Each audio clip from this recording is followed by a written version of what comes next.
नमस्कार और स्वागत है आपका ओम कक्षा पुंडी के यूट्यूब चैनल में। इस वीडियो में हम डिस्कस करेंगे 12th मैथमेटिक्स जो हरियाणा विद्यालय शिक्षा बोर्ड भिवानी यानी HBSC सिलेबस का, उसमें जो 12th मैथमेटिक्स का पेपर स्टाइल है उसको डिस्कस करेंगे। अभी बहुत कम समय बचा है एनुअल एग्ज़ाम में और कोविड-19 को देख के कारण जो है बहुत अच्छी तैयारियां भी, क्योंकि ऑफलाइन जो शिक्षा है वो ज़्यादा चल नहीं पाई है इस बार, तो परंतु परीक्षाएं तो मार्च में होनी ही है और अगले सेशन में जो आपके एडमिशन होने हैं डिफरेंट क्लासेस में वो भी फिर इन्हीं मार्क्स बेस्ड होने हैं। तो आप बच्चों के लिए बड़ा ये जो आगे वाले 3 महीने हैं, 3 भी कहिए 2 ही महीने बीच में जो जनवरी और फरवरी बचते हैं दिसंबर के बाद, तो ये बड़े महत्वपूर्ण हैं। लेकिन अभी भी समय है थोड़ा सा, यदि हम पेपर स्टाइल को समझते हुए और उनमें से कौन से चैप्टर जो हमें पहले रिवाइज करने चाहिए या तैयार करने चाहिए, कौन से बाद में करने चाहिए, थोड़ा सा स्ट्रेटजी बना के चलेंगे, प्लानिंग से चलेंगे तो बेहतर अंक जो हम प्राप्त करने में कामयाब रहेंगे। क्योंकि अंक जितने भी आएंगे हमारे, अब ये साल 2 साल बाद जब जो है इस बीमारी का जो प्रकोप है वो लोग भूल जाएंगे, तो तब इस बात का कोई महत्व नहीं रहेगा कि क्योंकि कोविड था इसलिए मार्क्स कम या कुछ ज़्यादा, मतलब जो भी हमारी कमियां रह जाती हैं किसी कारण से, तो वो उनका कोई औचित्य कहें या महत्व जो है वो नहीं रह जाएगा। हमें एक जो जनरल कंपटीशन का एक दौर होता है वही दोबारा हो जाएगा। तो हमें कोशिश करनी है कि चाहे कोविड भी क्यों ना रहा हो, लेकिन हमारी जो मार्क्स हैं, हमारी जो उपलब्धियां हैं, शैक्षणिक उपलब्धि कहेंगे, परसेंटेज ऑफ मार्क्स कर लें, वो हमें अधिकतम जो है वो प्राप्त करने हैं और भविष्य में अपने जो आगे बढ़ने के चांसेस हैं उनको किसी भी दृष्टि में से हमें जो है वो कम नहीं होने देना है। तो देखते हैं हम कि 12वीं का जो मैथमेटिक्स का पेपर स्टाइल है वो किस तरह से है। तो एक तो ये खैर ये तो एक कि जो पेपर आता है उसमें नॉलेज से जुड़े हुआ लगभग आधा पेपर जो है वो नॉलेज से जुड़ा होता है। नॉलेज में जो भी आपको दिया हुआ वो आपने क्राइम किया, कैसे याद किया, वो चैप्टर, वो तथ्य, वो जी, और उसको याद करने के बाद उसको अच्छी तरह समझ के अंडरस्टैंडिंग लेवल चेक करने के लिए कि आपने कितना जो अंडरस्टैंड कर पाए, तो 27.5% जो है क्वेश्चंस ऐसे होते हैं और एप्लीकेशन 15% और स्किल जो है वो 7%। तो स्किल में तो मोस्टली जो LPP का क्वेश्चन है वही आता है एक, तो वो स्किल हो जाता है। तो खैर ये आपके लिए कोई इतना ज़्यादा महत्वपूर्ण भी नहीं है। मुख्य बात है ये कि टोटल जो क्वेश्चंस है मैथमेटिक्स में वो 35 आएंगे, जिनमें जो ऑब्जेक्टिव हैं वो 16 होंगे। वेरी शॉर्ट आंसर टाइप, बहुत छोटे छोटे क्वेश्चन 10 होंगे, 2-2 अंक के। शॉर्ट आंसर यानी कि थोड़ा सा बड़े क्वेश्चन होंगे 5 होंगे, 4-4 नंबर के होंगे, टोटल 20। और जो ऐसे टाइप हैं, बड़े क्वेश्चन हैं ऐसे टाइप, वो 4 होंगे और 6 नंबर का एक होगा, यानी 24 नंबर के ये हो गए आपके, 20 के ये, 20 के ये और 16 के ये। तो इस तरह से आपका ये टोटल 80 मार्क्स का पेपर आना है और 3 घंटे का समय है।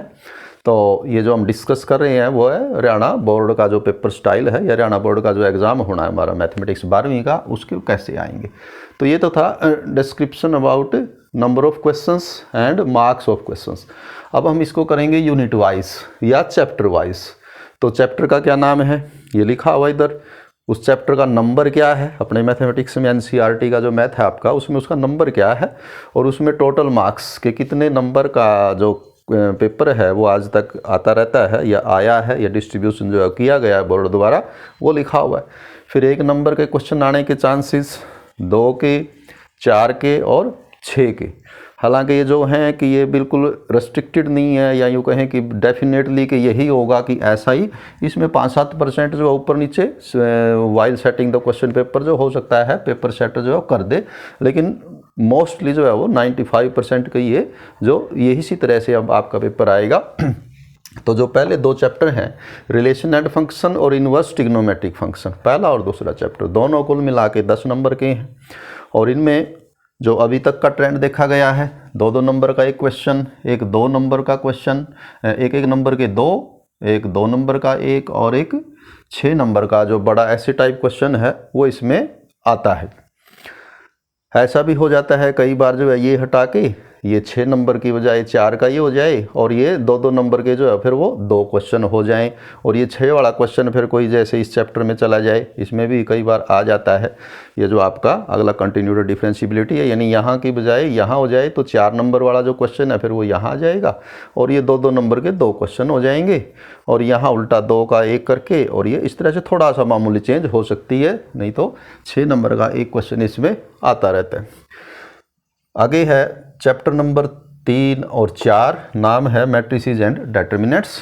ये सबसे ज़्यादा 12 नंबर का है, और बच्चे जो है इसको तैयार करने में थोड़ा सा इजी भी फील करते हैं, क्योंकि वो थोड़ा सा समझने में यानी और इस बार तो इसमें 2-3 जो टफ टॉपिक्स हैं वो हटा दिए गए हैं, जो कि खास करके आपका डिटर्मिनेंट्स की प्रॉपर्टीज़ वाला जो एक्सरसाइज है, और आपका जो inverse by elementary row transformation, ये जो 2 टॉपिक थे थोड़ा सा टफ मानते थे बच्चे, वो दोनों ही हट गए हैं। तो बाकी सारे इजी टॉपिक हैं। इसमें 12 नंबर का चैप्टर है, बड़ी आसानी से आप कर सकते हैं।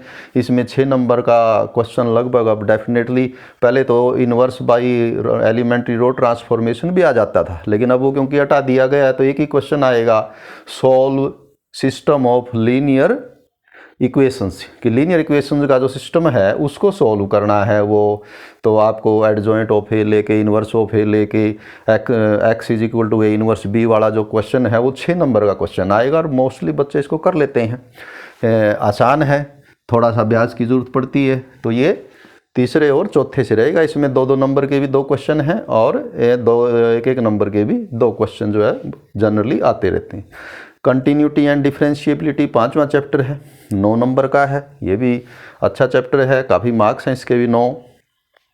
1 नंबर का 1, 2-2 नंबर के 2, और एक 4 नंबर का क्वेश्चन जो हो जाता है। इसमें ये चेंज भी हो जाता है कई बार, जैसे पहले आपको बताया कि ये 2 नंबर का 1 करके और ये 4 वाला हटा के 6 का दे देते हैं, या फिर 6 का यहाँ से नहीं देंगे, क्योंकि 6 के 4 ही क्वेश्चन जो है सेट होने हैं, तो ये ना दे के यहाँ पर 6 का कर दें, तो इतना थोड़ा सा मामूली चेंज हो सकती है। Continuity and differentiability. उसके बाद एप्लीकेशन ऑफ डेरिवेटिव्स, 6 नंबर का चैप्टर है ये। हालांकि इसको सिलेबस को देखते हुए मार्क्स इसके थोड़े कम है, क्योंकि इसमें वैसे तो पहले तो 7-8 एक्सरसाइजेज हैं, 8 एक्सरसाइज हैं, पर उनमें से अब 2-3 एक्सरसाइज आपकी कम कर दी गई हैं इस साल। जो आपकी रेट ऑफ चेंज की एक्सरसाइज है, और अप्रोक्सीमेशन वाली एक्सरसाइज है, और लास्ट में रोज थ्योरम, यानी 3 एक्सरसाइज कम हो गई हैं। तो बाकी 6 नंबर तो इंक्रीजिंग डिक्रीजिंग मैक्सिमम मिनिमम, तो मोटे तौर पर अब तो 2 ही चैप्टर इसमें या 2 ही टॉपिक बचे हैं, 6 नंबर का है, और उनको इस तरह से डिस्ट्रीब्यूट किया जा सकता है कि 2 नंबर के 1-1 नंबर के 2 क्वेश्चन, और एक 4 नंबर का जो क्वेश्चन है वो आपको मिल सकता है या मिलेगा। तो ये तो हुआ आपका जो पहला मैथ है, मैथ का पार्ट का पहला भाग। अब दूसरे भाग में जो चैप्टर है 7th आपका इंटीग्रल, वो भी 6 नंबर का है चैप्टर में। इसमें भी सिलेबस काफ़ी है, उसको देखते हुए मार्क्स थोड़ा कम है। तो 2 नंबर का 1 और 2-2 नंबर के 2 जाएंगे, या 2-2 नंबर के 2 ना करें तो ये 4 नंबर का 1 भी हो सकता है, परंतु ये नंबर ऑफ क्वेश्चंस के हिसाब से इस तरह से मोस्टली होता है। Application of integral, application of integral में आपका एरिया आएगा, एरिया, और उसमें 6 नंबर का है ये भी। इसमें भी 2-2 नंबर के 1-1 नंबर के 2 क्वेश्चन और 4 नंबर का 1 क्वेश्चन, इस तरह से डिस्ट्रीब्यूशन जो है वो अक्सर होता है। लेकिन इन दोनों को हटा के सीधा 6 का भी एक एरिया का सवाल आ जाता है, तो फिर दूसरा कहीं कम करके यहाँ सीधा 6 का 1 क्वेश्चन दे देते हैं। तो application of integral. Differential equation छोटा सा चैप्टर है, 4 नंबर का है, और इस बार इसमें से 2 एक्सरसाइजेज कम भी कर दी गई हैं, तो लंबा चौड़ा नहीं है। फॉर्मेशन ऑफ डिफरेंशियल इक्वेशन है, तो एक तो 1-1 नंबर के 2 क्वेश्चन, और ये ज़्यादातर क्वेश्चन आते हैं ऑर्डर ऑफ डिफरेंशियल इक्वेशन और degree of the differential equation, और इसके अलावा एक 2 नंबर का 1 क्वेश्चन जो है और solution of any differential equation जो आ सकता है। तो 2 ही तरह की डिफरेंशियल इक्वेशन के सॉल्यूशन इस बार बचे हैं हमारे, होमोजीनियस और वेरिएबल सेपरेबल, क्योंकि वो तीसरी जो है वो लीनियर डिफरेंशियल इक्वेशन वो सिलेबस से कम कर दी है। तो ये डिफरेंशियल इक्वेशन 4 नंबर का चैप्टर है। प्रोबेबिलिटी 9 नंबर का चैप्टर है, तो 13वां चैप्टर है ये, तो 9 नंबर का है। इसमें एक नंबर का हो सकता है, 2-2 के 2 और एक 4 का हो सकता है, या 2-2 का 1 करके एक ये और 4 का हटा के यहाँ 6 का दे दे, ये 4 वाला फिर यहाँ ले जाए और इस तरह से, यानी 4 वाला क्वेश्चन यहाँ आ जाए, 6 वाला क्वेश्चन अटके यहाँ दे दे, तो थोड़ा सा ऐसा चेंज हो सकता है। तो प्रोबेबिलिटी वाला जो क्वेश्चन जो चैप्टर है ये भी आप लोग करेंगे इस बार। इसमें भी काफ़ी जो है सिलेबस 2-3 एक्सरसाइज में कम कर दिया गया है, तो ये भी कर सकते हैं तैयार। वेक्टर्स जो है वो 10वां चैप्टर है, 5 ही नंबर का है और इसमें 1 नंबर का और एक क्वेश्चन 1 नंबर का और एक क्वेश्चन 4 नंबर का जो है वो आएगा और इस तरह से ये 5 नंबर का डिस्ट्रीब्यूशन है। 3 डायमेंशनल ज्योमेट्री चैप्टर नंबर 11 है, 7 नंबर का है। इसमें एक क्वेश्चन 1 नंबर का और एक क्वेश्चन 6 का। लेकिन ये 6 वाला कन्फर्म जरूरी नहीं कि यही दे, जैसे ये 6 वाला यहाँ कम करके यहाँ दे दिया जाए और फिर यहाँ से 2 बना दिए जाएं, जैसे कि एक क्वेश्चन 2 नंबर मार्क का हो जाए, एक हो जाए 4 का और 2 का, यानी 6 और जो ये मैंने दिए यानी ये अकेला जो है इसमें 6 नंबर, 7 में से अकेला 6 नंबर का एक क्वेश्चन कर दिया जाए और एक कर दिया जाए 1 नंबर का। तो इस तरह से भी ये बट सकता है। इसमें खासकर जो shortest distance between 2 skew lines वो वाला क्वेश्चन कई बार जो है वो 6 नंबर का भी आया है इसमें, तो 6 का भी आ सकता है 3 डायमेंशनल ज्योमेट्री से। LPP जो लास्ट चैप्टर है हमारा 12वां, 6 नंबर का है और इसमें 6 नंबर का ही एक solution of LPP linear programming problem का सॉल्यूशन स्किल के मेथड में, वो जो ग्राफिकल मेथड हमारा उससे ही आता रहता है और इस बार भी आएगा, ये कन्फर्म ही मानिए। तो LPP हैं 5-7 ही है हमारी, तो उसका सॉल्यूशन है।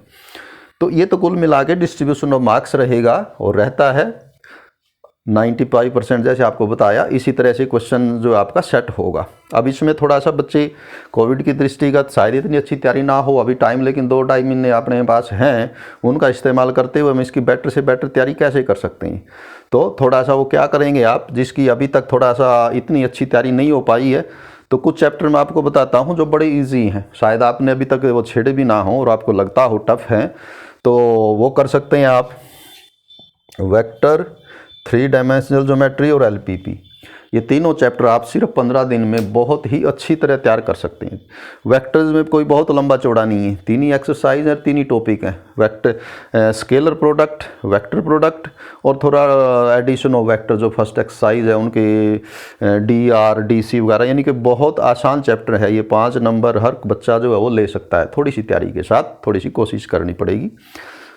3 डायमेंशनल ज्योमेट्री में इसी तरह कोई बहुत ज़्यादा नहीं है, आप इसको बड़ा इजीली बड़ा आसानी से तैयार कर सकते हैं। इसमें भी DR, DC के बारे में है पहली एक्सरसाइज में और दूसरी में फिर आपका है इक्वेशन ऑफ लाइन और फिर है इक्वेशन ऑफ प्लेन। कोई बहुत ज़्यादा जो है वो लंबा टॉपिक नहीं है। और इसमें एक बात ये है कि इसमें शॉर्टेस्ट डिस्टेंस का क्वेश्चन है, जैसे वो हर बार आता है, 4 नंबर में आए, 6 नंबर में आए, और शॉर्टेस्ट डिस्टेंस वो आप 1 दिन में तैयार कर सकते हैं, वो यदि थोड़ा सा कोशिश करें।